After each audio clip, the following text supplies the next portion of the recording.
എല്ലാവർക്കും എൻ്റെ പുതിയ വീഡിയോയിലേക്ക് സ്വാഗതം.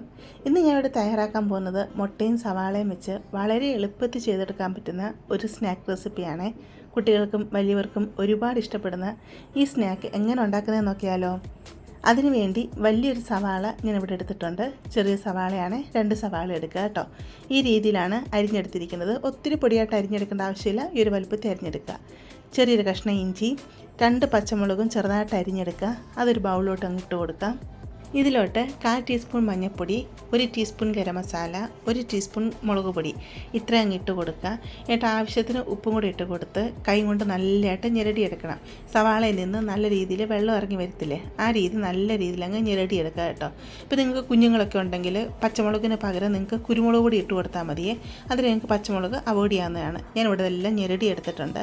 ഇനി നമുക്കിതിലേക്ക് വേണ്ടതെന്ന് പറഞ്ഞാൽ പുഴുങ്ങിയ മുട്ടയാണ്. ഞാൻ 3 മുട്ട ഇവിടെ പുഴുങ്ങിയെടുത്തിട്ടുണ്ട്. നിങ്ങൾക്ക് 3 or 4 മുട്ട പുഴുങ്ങിയെടുക്കാവുന്നതാണ്. ഇതുപോലൊരു ഗ്രേറ്റർ എടുക്കുക. ഇതിൽ കൂടെ നമുക്കിതിനെ ഗ്രേറ്റ് ചെയ്തെടുക്കാം കേട്ടോ. അപ്പോൾ നമ്മൾ ഇതുപോലെ ചീകിയെടുക്കുമ്പോൾ തന്നെ നല്ല രീതിയിൽ നമുക്ക് ചെറുതായിട്ട് ഇങ്ങനെ ഗ്രേറ്റ് ചെയ്തെടുക്കാൻ പറ്റുന്നതാണ്. ഇതുപോലെ ഞാൻ മുട്ട 3 ഇവിടെ ഗ്രേറ്റ് ചെയ്തെടുത്തിട്ടുണ്ട്. ഇതിനെ നല്ലതായിട്ട് നമുക്കൊന്ന് മിക്സ് ചെയ്തെടുക്കാം. ഇതിലോട്ട് ഞാൻ 2 ടേബിൾ സ്പൂൺ കോൺഫ്ലോർ ഇട്ട് കൊടുക്കുന്നുണ്ട്. അതുപോലെ 2 ടേബിൾ സ്പൂൺ മൈദയും കൂടി ഇട്ട് കൊടുക്കുന്നുണ്ട്. നിങ്ങൾക്ക് മൈദയ്ക്ക് പകരം ഗോതമ്പൊടി വേണമെങ്കിൽ ഇട്ട് കൊടുക്കാം, അതല്ലെങ്കിൽ അരിപ്പൊടി വേണമെങ്കിൽ ഇട്ട് കൊടുക്കാവുന്നതാണ്. അതല്ലെങ്കിൽ നിങ്ങൾക്ക് ബ്രെഡ് പൊടിച്ചിട്ട് ഇതിലോട്ട് ഇട്ട് കൊടുക്കാവുന്നതാണ്. ഇതിലൊരു മുറുക്കം കിട്ടാൻ വേണ്ടിയാണ് നമ്മൾ ഈ കോൺഫ്ലവറും അരിപ്പൊടിയും അതല്ലെങ്കിൽ ബ്രെഡ് പൊടിച്ചതൊക്കെ ഇട്ട് കൊടുക്കുന്നത് കേട്ടോ. കയ്യിലൊട്ടാത്ത ആ പരുവത്തിൽ നിങ്ങളിതിനെ ആക്കിയെടുക്കുക. കാരണം ഇതിൻ്റെ ലൂസ് അനുസരിച്ച് നിങ്ങൾക്ക് ഈ കോൺഫ്ലവറോ അരിപ്പൊടിയോ എന്ത് വെച്ചാൽ ഇട്ട് കൊടുക്കാവുന്നതാണ്. ഇതിലോട്ട് ഞാൻ 1 ടേബിൾ സ്പൂൺ എണ്ണയും കൂടെ ഒഴിച്ച് കൊടുത്തിട്ടുണ്ട്. എന്നിട്ട് നല്ലതായിട്ട് മിക്സ് ചെയ്തെടുത്തിട്ടുണ്ട്. എന്നിട്ട് നമ്മളിതിനെ ഷേപ്പാക്കിയെടുക്കാം. കട്ട്ലേറ്റിൻ്റെയൊക്കെ ഒരു ഷേപ്പ് ഉണ്ടല്ലോ, ആ രീതിയിൽ നമുക്കിതിനെ ഒന്ന് ഷേപ്പാക്കിയെടുക്കാം. നിങ്ങൾക്ക് ഇഷ്ടമുള്ള ഷേപ്പിൽ ഇതിനെ ഷേപ്പാക്കി എടുക്കാവുന്നതാണ് കേട്ടോ. എല്ലാം ഞാനിവിടെ ഷേപ്പാക്കി എടുത്തിട്ടുണ്ട്.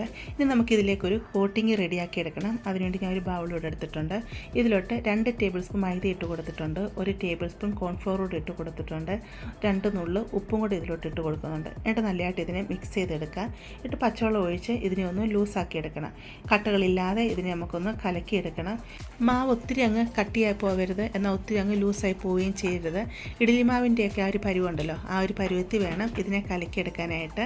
മാവ് ഇവിടെ ഞാൻ കലക്കിയെടുത്തിട്ടുണ്ട്. കണ്ടില്ലേ, ഈ ഒരു പരുവത്തിൽ വേണം ഇതിനെ കലക്കിയെടുക്കാനായിട്ട്. അടുത്തതായിട്ട് ഇതിലോട്ട് വേണ്ടത് ബ്രെഡ് ക്രംസ് ആണ്. ഞാൻ ബ്രെഡ് ജസ്റ്റ് ഒന്ന് പൊടിച്ചെടുത്ത് അത്ര മാത്രമേ ഉള്ളൂ.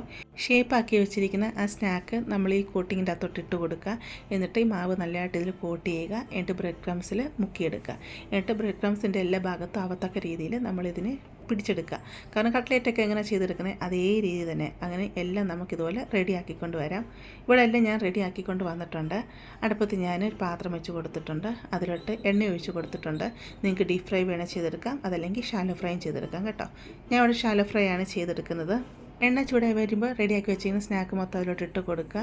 എന്നിട്ട് തീ മീഡിയത്തിലിട്ട് കൊടുക്കുക. എന്നിട്ട് തിരിച്ച് മറിച്ചും കട്ട്ലേറ്റ് ഫ്രൈ ചെയ്തെടുക്കുന്ന പോലെ തന്നെ നമുക്കിതിനെ ഫ്രൈ ചെയ്തെടുക്കാവുന്നതാണ് കേട്ടോ. ഇപ്പോൾ ഇതിവിടെ ഫ്രൈ ആയി വന്നിട്ടുണ്ട്. നമുക്കിതിനെ കോരി മാറ്റാവുന്നതാണ്. അങ്ങനെ ഞാൻ ഇതെല്ലാം ഇവിടെ ഫ്രൈ ചെയ്തെടുത്തുകൊണ്ട് വന്നിട്ടുണ്ട്. എനിക്കിത് മൊത്തത്തിൽ 10 പീസായിരുന്നു കിട്ടിയിരുന്നത്. അപ്പോൾ നിങ്ങളെല്ലാവരും ഇത് തയ്യാറാക്കി നോക്കുക. നിങ്ങൾക്ക് ഒരുപാട് ഇത് ഇഷ്ടപ്പെടും കേട്ടോ. ഉണ്ടാക്കിയെടുക്കാൻ വളരെ എളുപ്പമല്ലേ. അപ്പോൾ നിങ്ങൾക്കിത് ഇഷ്ടപ്പെടുവാണെങ്കിൽ ചാനലൊന്ന് സബ്സ്ക്രൈബ് ചെയ്ത് സപ്പോർട്ട് ചെയ്യുക. അതുപോലെ ലൈക്ക് ചെയ്യുക. നിങ്ങളുടെ ഫാമിലിയോട്ട് ഫ്രണ്ട്സിലോട്ടൊക്കെ ഇത് ഷെയർ ചെയ്ത് കൊടുക്കുക കേട്ടോ. നമുക്കിനി ഒരു പുതിയ വീഡിയോ ആയിട്ട് അടുത്ത ദിവസം കാണാം.